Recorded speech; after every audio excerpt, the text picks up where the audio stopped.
You're correct. Yeah.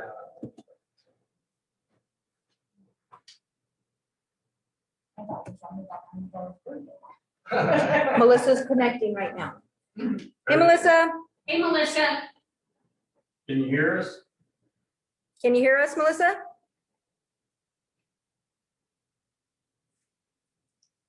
Hey, Melody. Hey, Bob. How's it going? Yay, in person. Yes. Melissa, can you hear us?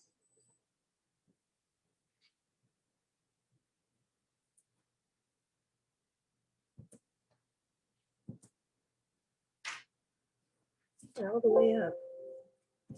I have it all the way up. Hold on.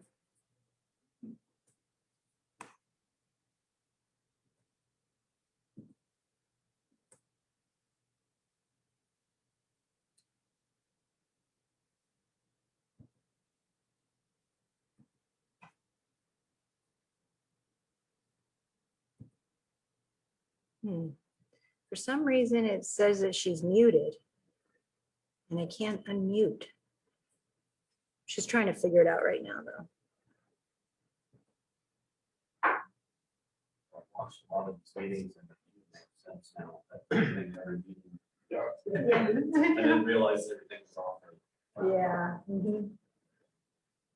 We're not really set up for this still, so. I think she's trying to reconnect right now, so we'll just wait a few more minutes.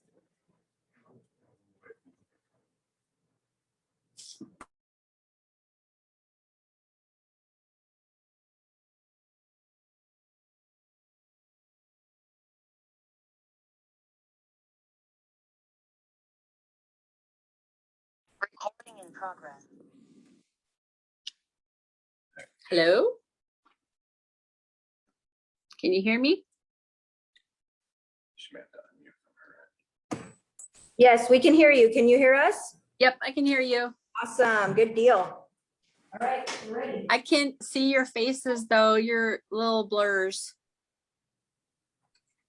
Tracy's wearing PPE. That's about all I got.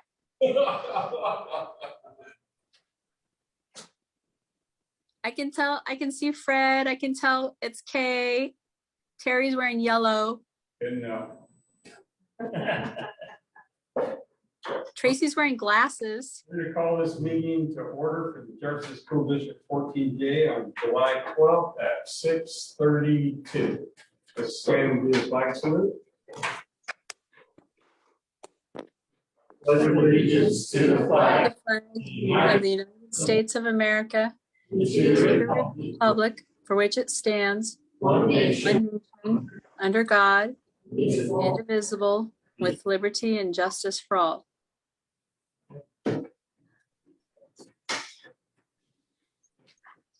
Okay. So, I think you turn the recorder off. Okay. Okay. So the first thing we're going to do is going to do a roll call. So Melissa, Here. Here. Okay. Fred, here. Tracy, here. Okay. Here. And I, Terry Comwine, here. Okay, oath to office. So this is where we are going to read the oath for the newly elected and for the next term. So Fred, you want to stand and read that? Sure. Actually, that's for both Terry and Fred. They are planning to each read it for us. Oh, separately, okay. I, Fred Sondermeyer, do solemnly swear or affirm that I will support the Constitution of the United States, the Constitution of the State of Oregon, and the laws thereof, and the policies of the Jefferson School District 14J. I will faithfully and impartially discharge the duties of the office of school board member according to the best of my ability. Thank you.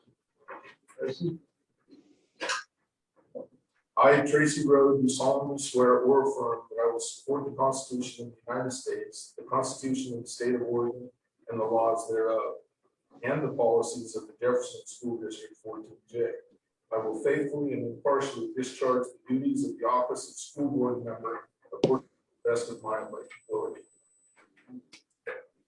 So I, Terry Carmody, do solemnly swear that I will support the Constitution of the United States, the Constitution of the State of Oregon, and the laws thereof, and the policies of the Jefferson School District 14J. I will faithfully and impartially discharge the duties of the office of school board member according to the best of my abilities. So we need to sign them.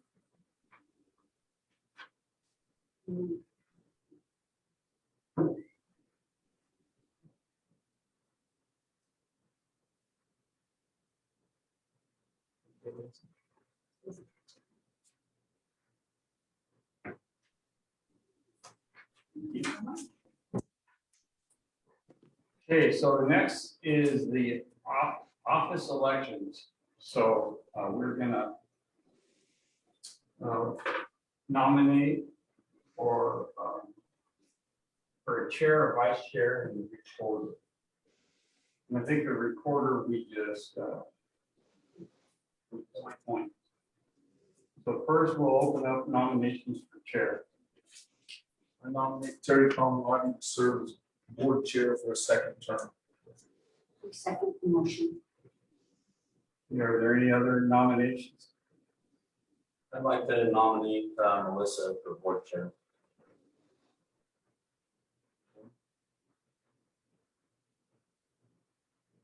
Are there no seconds? So we'll go on first nomination. All in favor? Terry Carmody. Melissa? Nay. Fred? Yeah. Tracy? Aye. Kate? Aye. Okay, chair votes aye. Okay. Vice chair.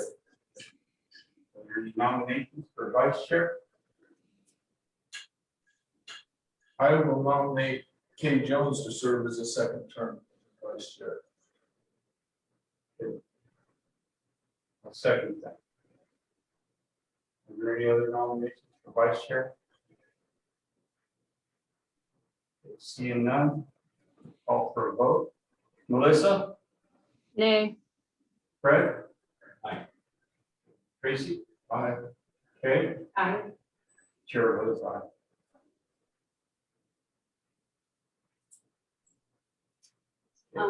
I move to appoint Amber Hopkins as recorder for the Jefferson School District 14J for the school year 2021-2022.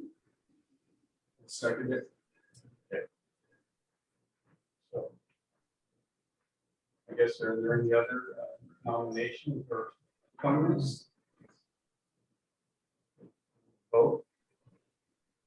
Melissa? What was can you repeat the question? I couldn't hear. It was to nominate Amber Hopkins as recorder. Okay. And then did you call the question or was there another part? Call for the question.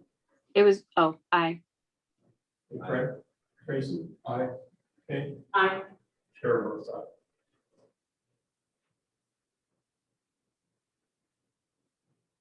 Okay, next, so committee appointments. So in this district, we have, and if you guys can look on, we don't have the past ones. We have a finance subcommittee made up of one board member or two? Two board members? And who was on it last year? I was on it, but we never met.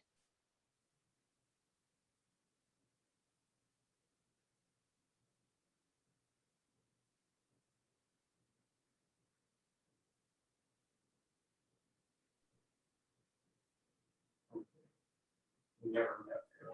Okay. So do you still want to be on it? I'd be interested in continuing, but I would hope that it would be active and that there'd be some kind of something going on with it. I know that in the past, the finance committee was a little bit more involved in the business and the audit processes. And I don't know how long it's been since that's actually happened. So, and I just, since I've been on the board, it's the first time I've been on the finance committee, and I don't really know how it's supposed to go since nothing happened. So I think you're right, Melissa. In the past, we've had people that are on the finance would meet with the auditors while they're doing it. While they're doing the audit, and answer any questions that they had. And yeah. So do you'd still like to be on it? yeah, I'd like to do that and participate again. Okay. Anybody else want to be on that?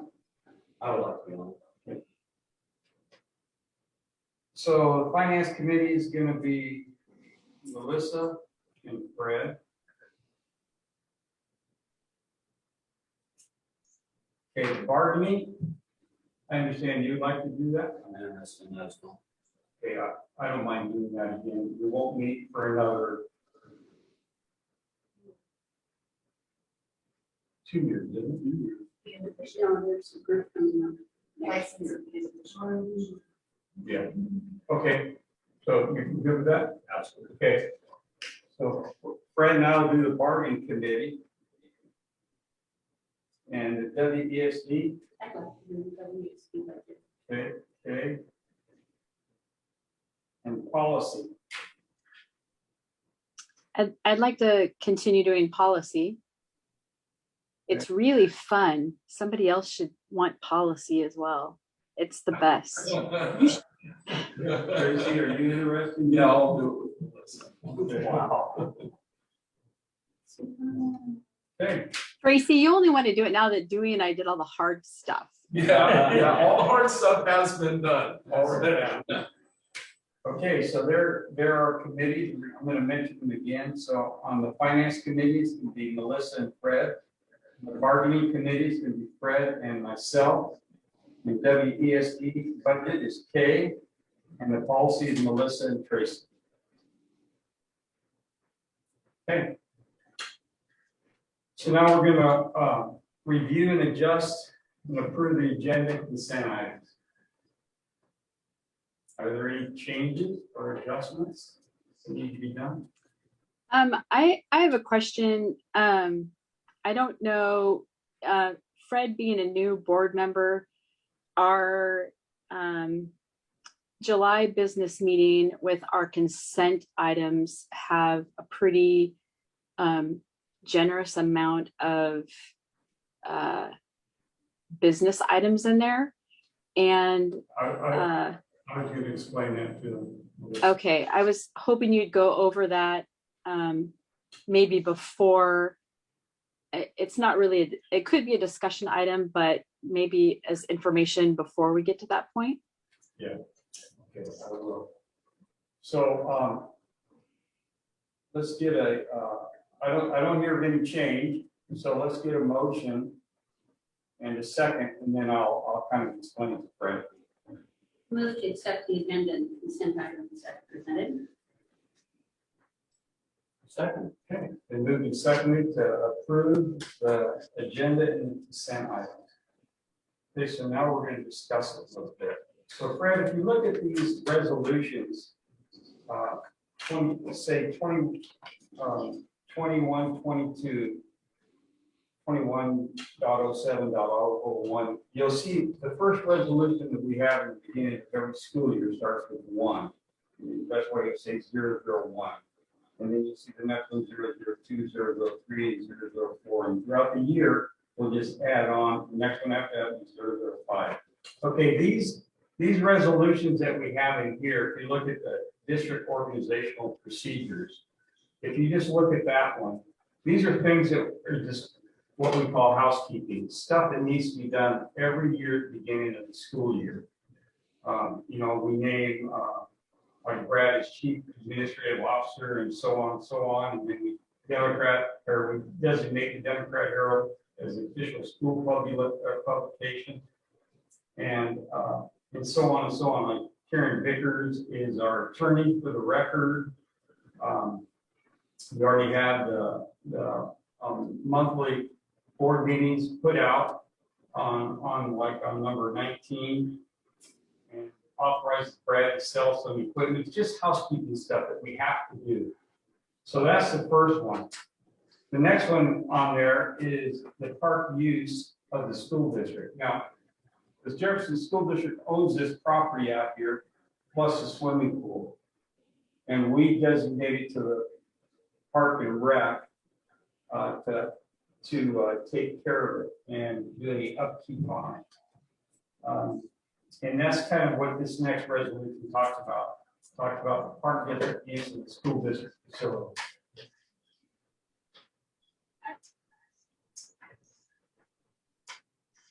The next one is section 125. Okay, go ahead. Yeah, I just had a question about this, the 2107-002.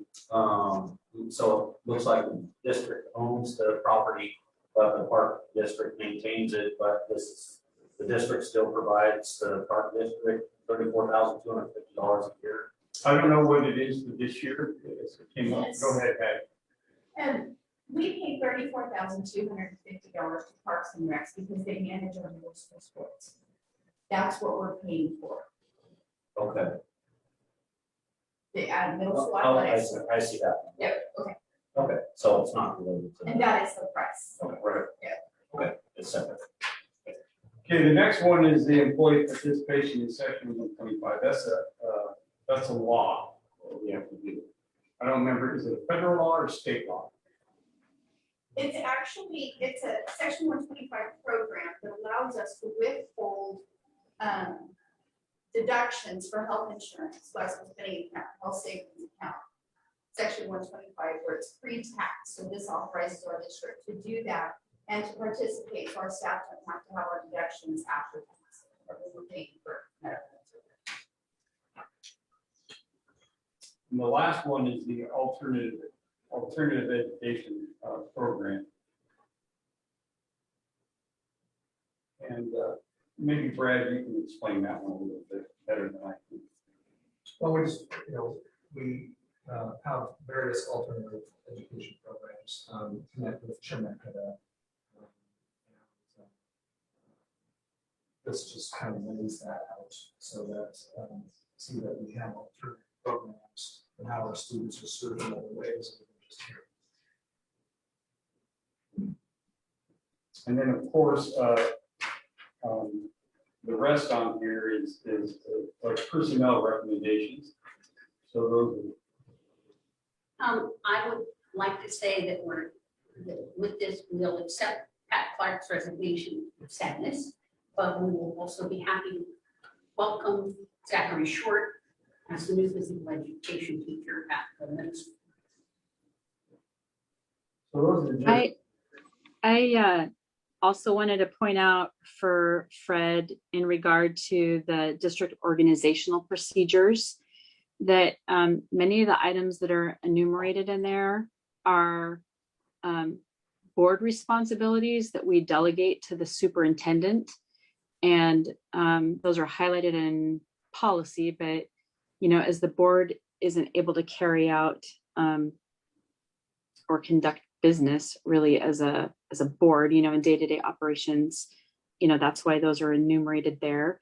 And then if anything changes through the course of the year, let's say, for example, like the substitute teacher rate changes or something like that updates, or we need to change our attorney of record, we can update this resolution and change that or update it if we need to. So certainly not entirely set in stone, but it lets us go forward, and it's normal housekeeping, even though it seems heavy. Thank you. So for a lot of times you see with the personnel recommendations, these are hires that our administrators have made. They recommend for us. Now, obviously, spring time you'll see this a lot bigger because that's when people are resigning or retiring. And try to hire before that time, so we get a better pick at.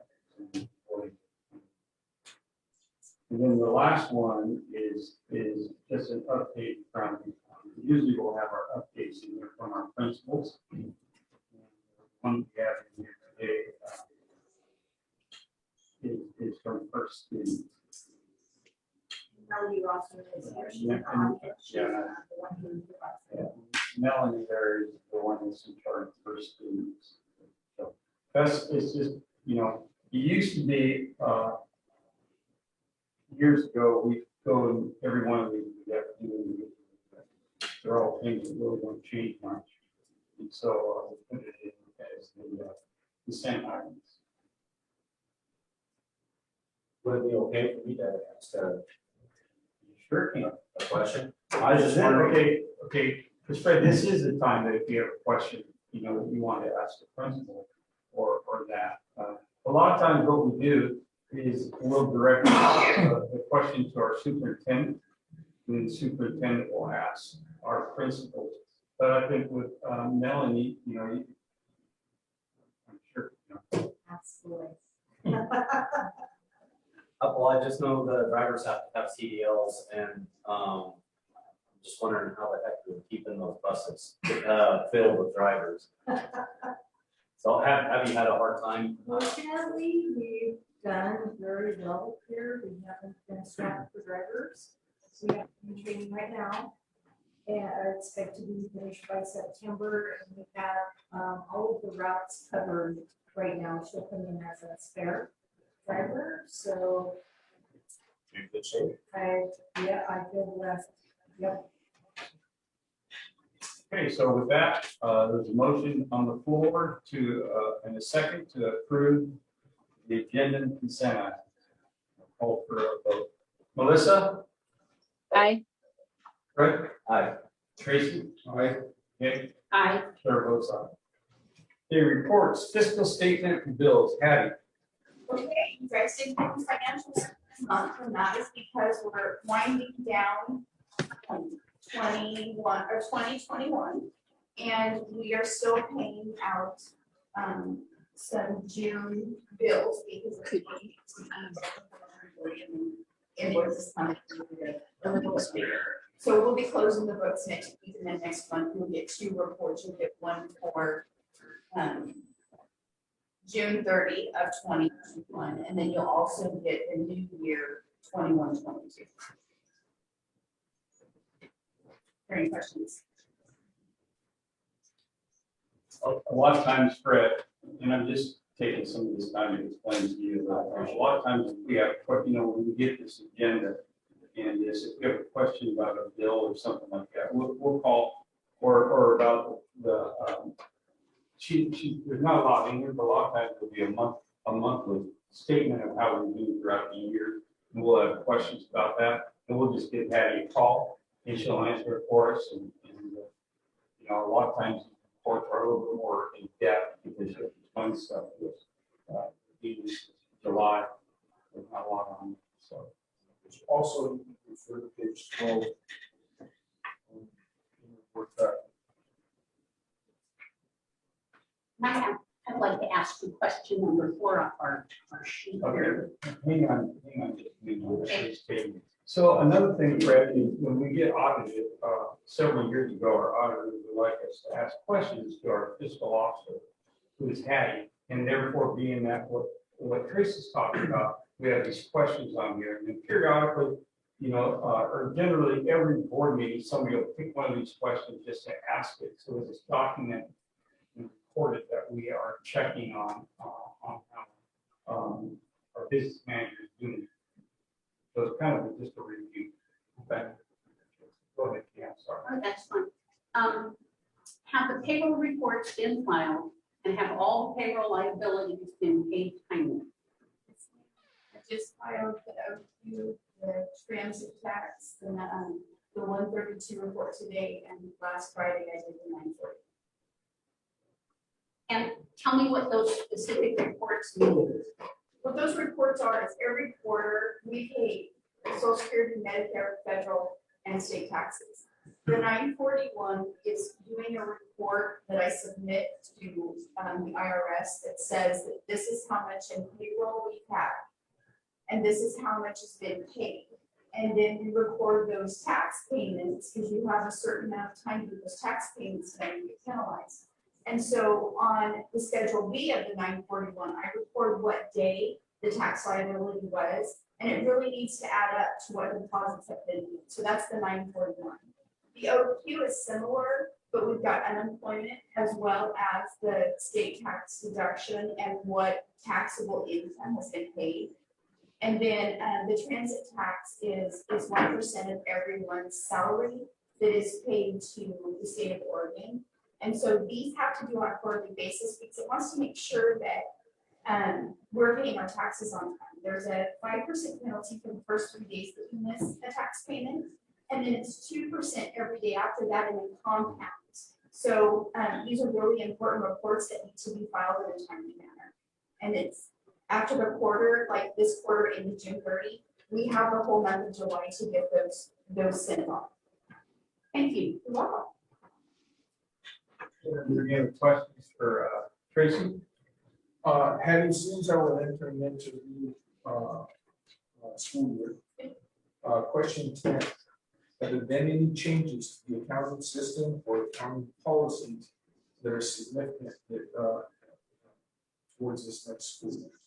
And know that beginning of this school year, our PERS rates did decrease. So I was able to put those in prior to the payroll that's happening.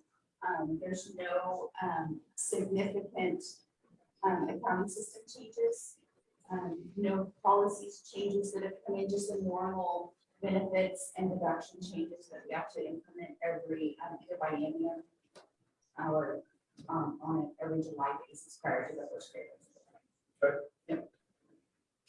I'd like a question too. Can we get a status? Oh, are we done?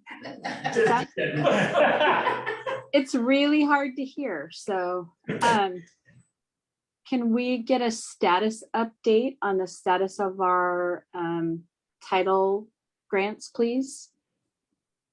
As far as, can you elaborate on that question, Melissa, just a little bit? Like Title I, we lost Title III, right? We have our Title I amount. It was an estimate that was given to us. It's about 165,000 for this next year, 21-22, from 195,000. Okay. So I just we didn't get our title report that we usually have every year, so that's what I'm asking about.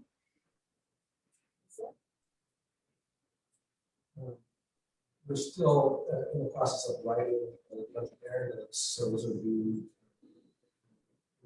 fall. Did you hear that, Melissa? I didn't hear that. No, she did not. All right. So summertime is the time for writing the budget narratives. They're not approved until September, October.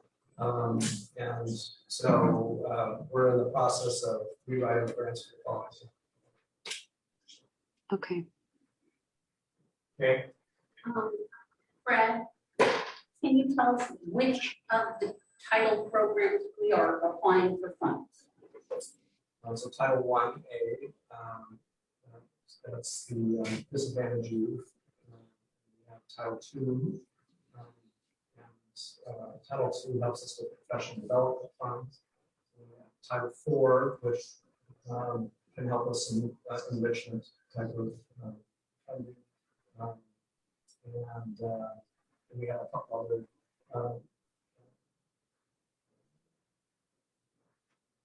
grants that are not particularly every year kind of grants, but like the SR grants is for help us with our English learners. Even though we don't have a Title III grant, we get a short-term grant for helping us with that. Thank you. So are there any other questions for our fiscal officer for Hattie? Seeing none, we're going to move on to superintendent update. Good evening, Chair, Kamala, members of the board. Melissa, if you can't hear me, just tell me. I'll try to speak up here. Obviously, July is a slow month, and for school districts, and my report will be brief tonight or maybe prefer. more brief.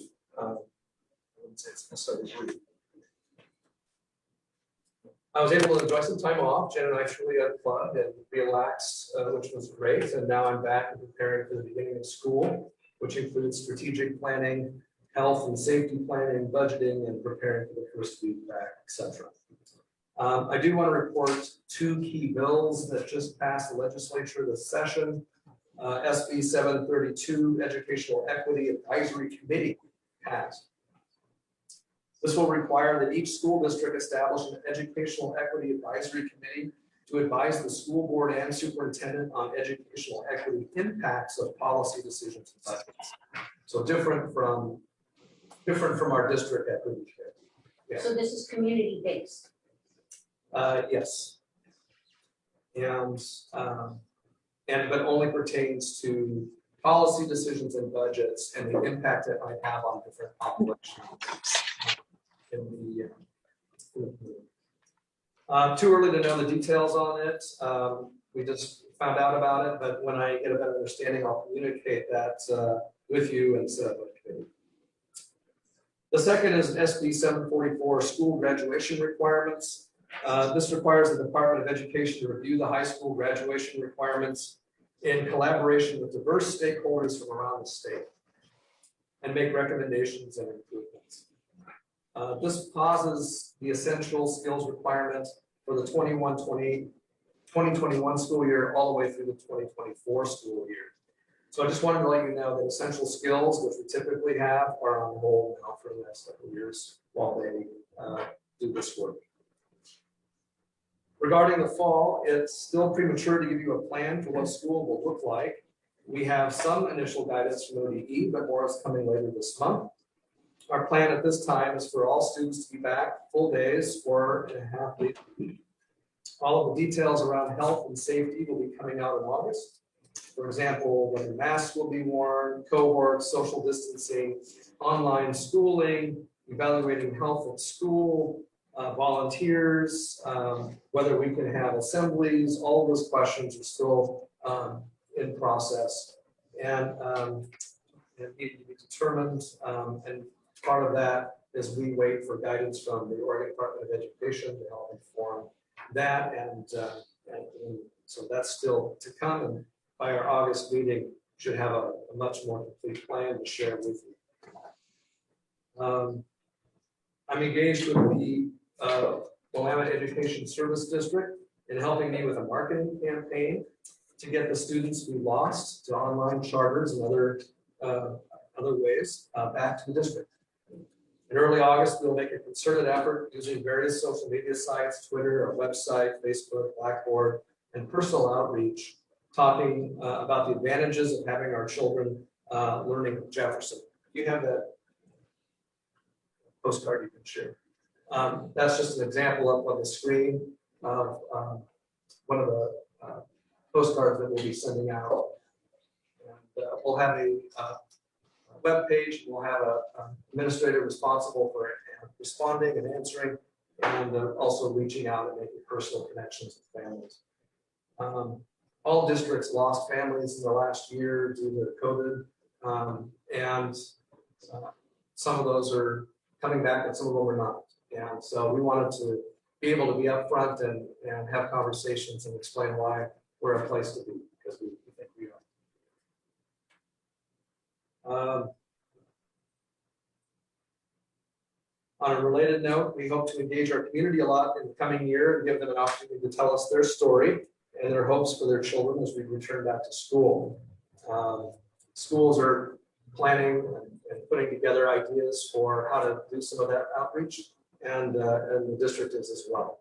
Of course, this is another area where we look for guidance in terms of bringing large groups together and what we have to do in those groups, if anything. And so we're still kind of wading through that, but just so you know, my intent is to be reaching out in a proactive way so that we can both understand the stories of people from last year that they encountered and talk about this coming year and be able to address their concerns and start building their support and their community, their collaboration. Before I move on, any questions so far?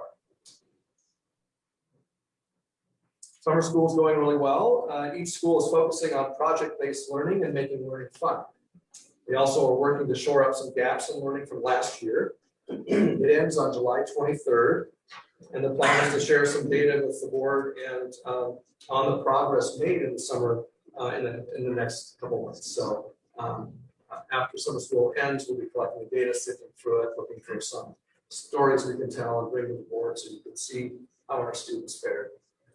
All of the schools did a pre-test. So when kids came in, they looked and identified certain skills and standards that perhaps were missing at the beginning of the or during the year, and use that to focus for the summer program.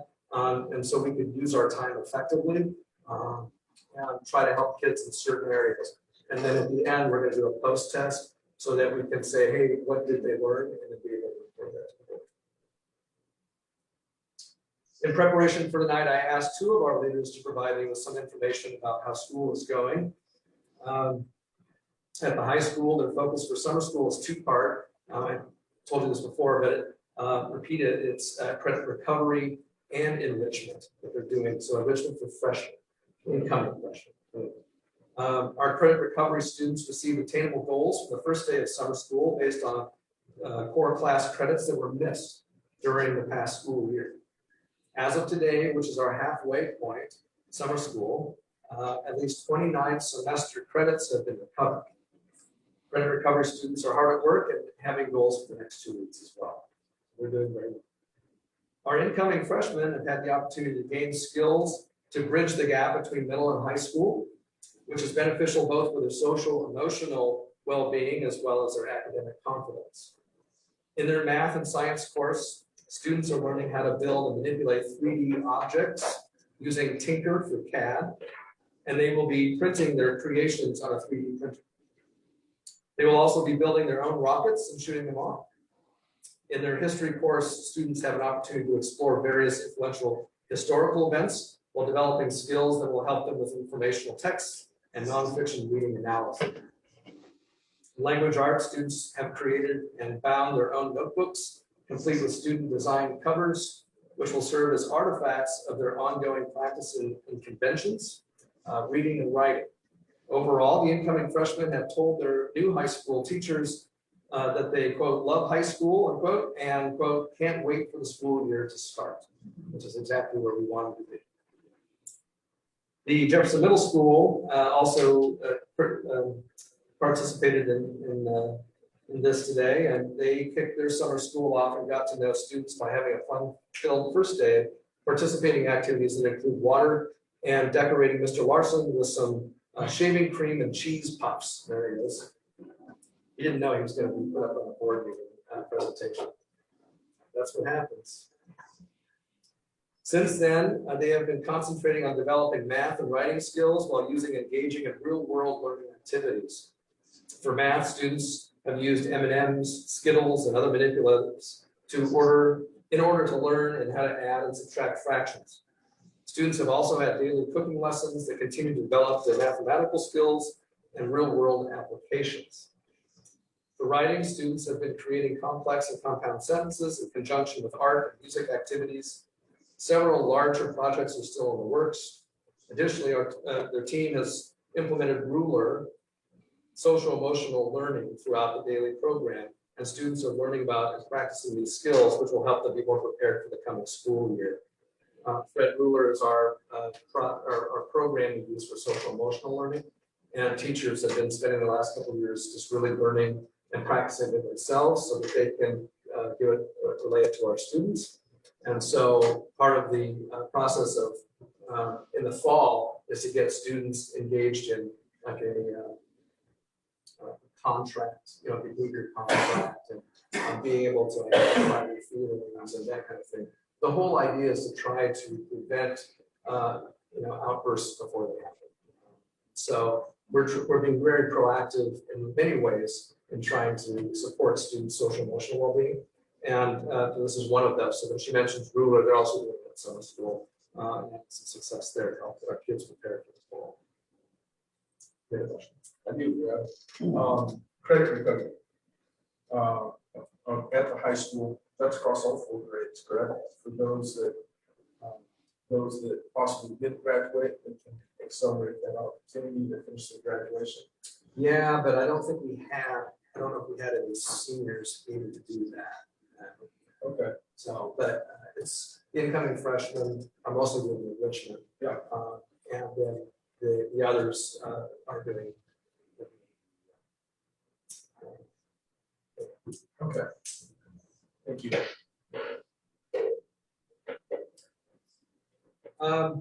Finally, tonight, I've been hearing people in multiple aspects of my life asking me about critical race theory and K-12 education. And I just wanted to take a moment and say that critical race theory, or CRT, is not something we teach in schools. It's not a curriculum or a program. It's not in our textbooks. I actually first heard about it a couple months ago and had to look into it. And critical race theory is a way of thinking about America's history to include the lens of racism. And scholars developed it during the 1970s and 80s in response to what they viewed as a lack of racial progress following the civil rights legislation of the 1960s. It just centers on the idea that racism is systemic in the nation's institutions, and systemic racism prevents people of color from some of the advantage white people enjoy. And so I wanted you to know that while this seems to be a hot topic in the community or out, in the world, there is no discussion of this in school districts in our region or from ODE or, to the best of my knowledge, other than what I'm doing right now is informing that what critical race theory is and that it's not a K-12 approach. And that. Are there any questions? California Department of Education adopted tenets of critical race theory into their curriculum, which is probably what started this as a little bit of a hot topic. So I suspect that's why some of our community and people have gotten a little more excited about it, because sometimes Oregon follows in California's footsteps when it comes to curriculum adoption.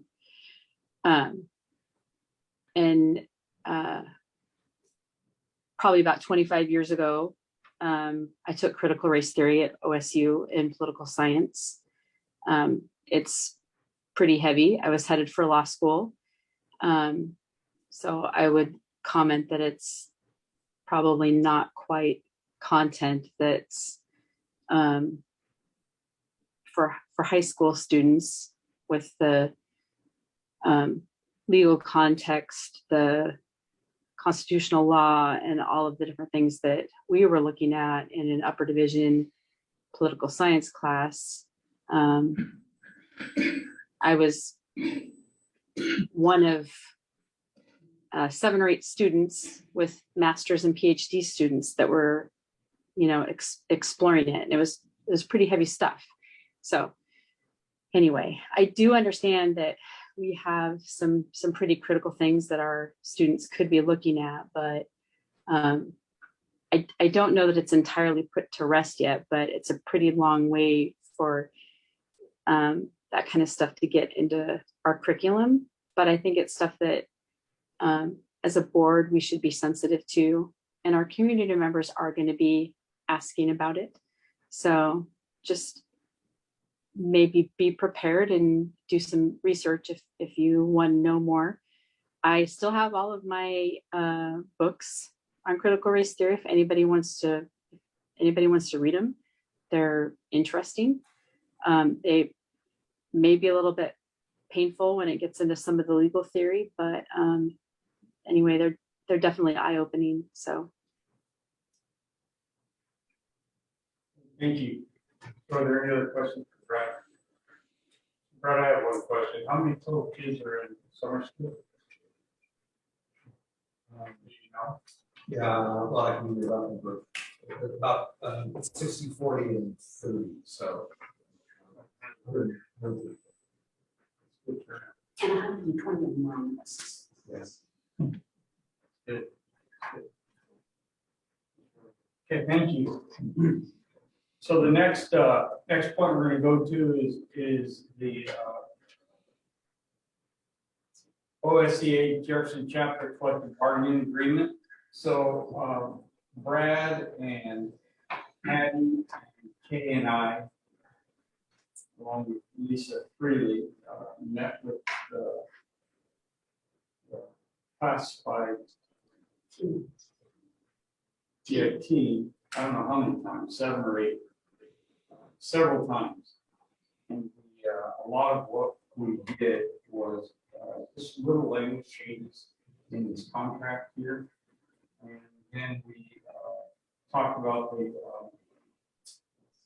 fiscal end of it. And on page 20 of your board pack there, it talks, and you guys, Kay or Hattie or Brad, you guys can stop me anytime to correct me if I'm wrong. But we kind of talked about, we came up with an agreement on, with classified on what they wanted. And basically we told them we had a certain amount of money that we budgeted for, and that's the allotment of money that you can use. And we gave them at first an offer that we thought was pretty good, which included paying for their portion of PERS. And they didn't want that. They would rather have a little bit more insurance, a little bit more on COLA, and they're really big on the stipend that you'll see on here for bilingual. Anyway, I'm just going to kind of go over it generally on what we did. Right? Is that okay? So on COLA for 21, 22, 22, 23, 23, 24 is 2.5% increase of the cost of living adjustment. And, it's page 20. Right. Okay. So PERS, obviously you'll see a no there. So they're paying their portion and which is what, 6%? 6%. And we offered to cover that, but they didn't want that at all. They thought it was more important on other things. So the step increase, we gave them a yes. And then on year 23, 24, we added a step 10. And the reason we did that is the vast majority of their group is already on the highest step. In other words, it shows longevity of the employment of our classified staff. And so we offered to give them an additional step in 23, 24. Their 403B, we increased that or left it